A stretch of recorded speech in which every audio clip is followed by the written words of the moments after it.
अस्सलाम वालेकुम व्यूअर्स, मैं उस्मान सिद्दीकी और आप देख रहे हैं सिद्दीकी आर्ट ऑफ कुकिंग, खाना पकाने के फन टिप्स एंड ट्रिक्स। उम्मीद है कि आप सब खरीद से होंगे। आज हम आपके लिए लेकर आए हैं एक यूनिक सी रेसिपी, मकई के आटे का पराठा बगैर आटा गूंदे।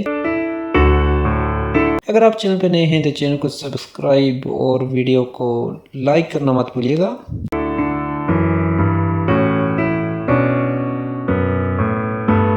बहुत ही मज़ेदार पराठा तैयार होने वाला है, तो वीडियो को अंत तक लाजमी देखिएगा। तो चलिए शुरू करते हैं।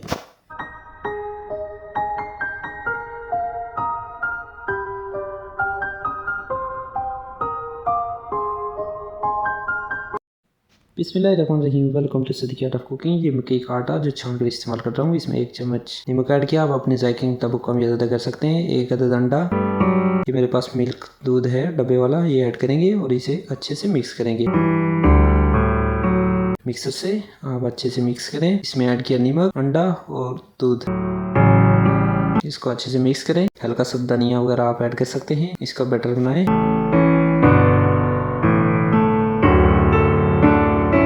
जी मेरे पास बटर है, मैं बटर ऐड कर रहा हूँ। आपके पास कोई भी घी वगैरह, कुकिंग ऑयल वगैरह 1 से 2-3 चम्मच आप ऐड कर सकते हैं। ये ऐड करें और अच्छे से इसको मिक्स करें। जी तो ये तैयार है। अब चलते हैं नेक्स्ट स्टेप की तरफ। ये है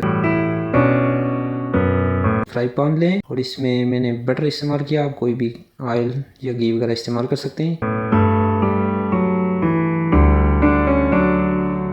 फ्राई पैन में ये बटर हमने बनाया था मकई के आटे का, अब ये ऐड करेंगे।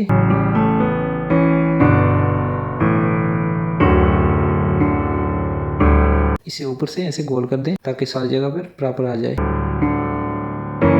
एक बात का ध्यान रखिएगा, इसके नीचे जो फ्लेम है बिल्कुल स्लो और मीडियम फ्लेम में रखेगा। बेहतर है कि आप नीचे तवा इस्तेमाल करें, तवा रख दें और उसके ऊपर फ्राई पैन रख दें। ऐसा चूल्हा हो जिसमें इसको बराबर हर जगह पे आंच मिलती रहे।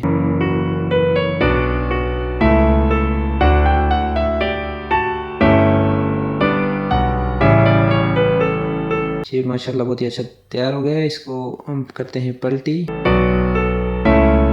इसको मैंने पलट दिया, बहुत ही अच्छा नज़र आ रहा है। इसमें लगाएंगे दूसरी तरफ हल्का सा बटर या घी आप लगा सकते हैं, बटर है तो ज़्यादा बेहतर है। जी तो हमारा पराठा बिल्कुल तैयार है। आप ऐसे इसकी साइड वगैरह चेंज कर सकते हैं। हम इसे डालते हैं प्लेट में। बहुत ही शानदार, बहुत ही मज़ेदार पराठा तैयार हुआ है। ज़रूर ट्राई कीजिएगा। उम्मीद है कि आज की रेसिपी आपको ज़रूर पसंद आएगी। तो अपना ढेर सारा ख्याल रखिएगा। मिलते हैं नेक्स्ट वीडियो में, तब तक के लिए अल्लाह हाफिज़।